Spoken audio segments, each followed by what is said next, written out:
Harry Nelson Pillsbury, pecatur jenius yang tidak sempat meraih juara dunia. Tidak seperti Fischer dan Carlsen yang mulai menggeluti catur di usia 6 tahun, Pillsbury baru mulai bermain catur di umur 16 tahun. Namun otaknya yang cemerlang membuat ia cepat belajar. Catur buta adalah salah satu kemampuan Pillsbury. Pada tahun 1902, dia pernah simultan dengan 22 pemain sekaligus dengan menutup mata. Berikut kita akan menampilkan salah satu partainya ketika mengalahkan Immanuel Lasker, juara dunia kedua di turnamen Saint Petersburg, Rusia. Immanuel Lasker sebagai putih mengawali E4, dan Pillsbury mengarahkan permainan ke Petrov defense. Kuda kali pion, pion D6, kuda kembali ke tempat, Pillsbury memukul pion, D4, D5, dan gajah menyerang kuda. Gajah gelap dikembangkan, rokade, disusul dengan pengembangan kuda, lalu benteng menyerang kuda, gajah pining kuda. Jika putih gajah kali kuda dengan tujuan mendapat satu pion, maka pion kali gajah. Benteng kali pion, dilanjutkan dengan gajah memukul kuda. Bila pion kali gajah, putih mengalami kerusakan struktur pion di sayap raja. Dan bila menteri kali gajah, hitam mendapat kembali pionnya dengan memukul pion dengan kuda. Di sini Lasker dorong pion C3. Pillsbury memperkuat posisi kuda dengan F5. Dijawab dengan menteri menekan dua pion sekaligus. Hitam mengamankan raja dengan rokade.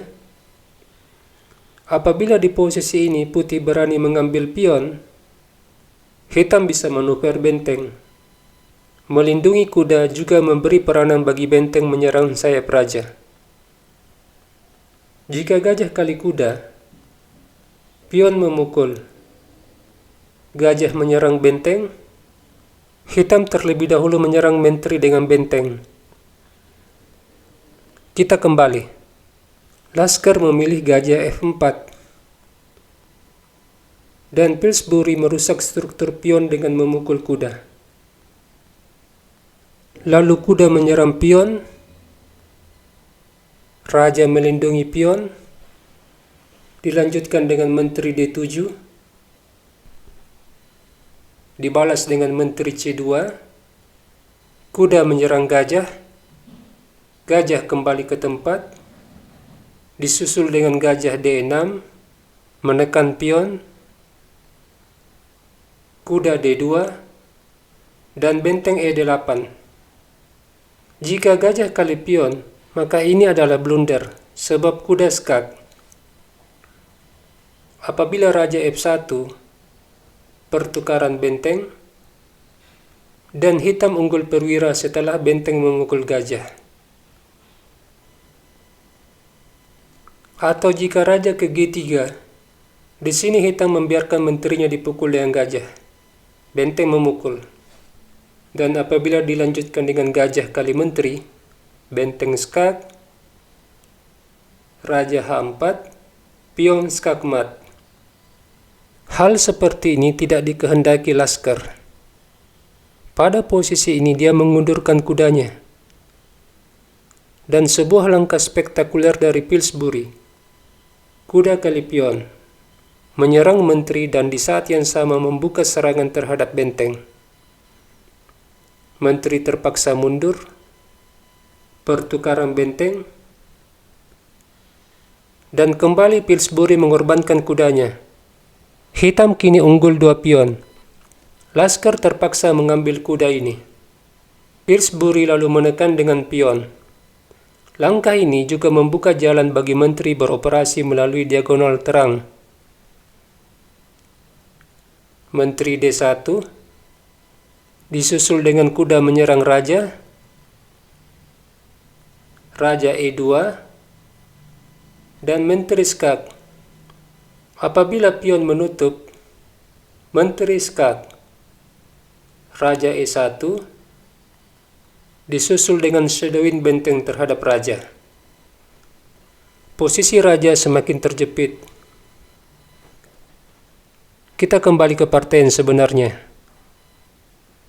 Di posisi ini raja ke D2 dan terjadi pertukaran menteri.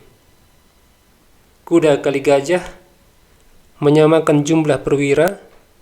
Raja E2, kuda lari, dilanjutkan dengan pion F3, benteng E8, pion B3, kuda G4, membuka jalur bagi benteng, raja D2, dan kuda ke E3, menawarkan pertukaran kuda. Gajah B2 membuka jalur bagi benteng melindungi kuda, kuda G2, pion H3, lalu gajah dialihkan menekan petak gelap, kuda H2,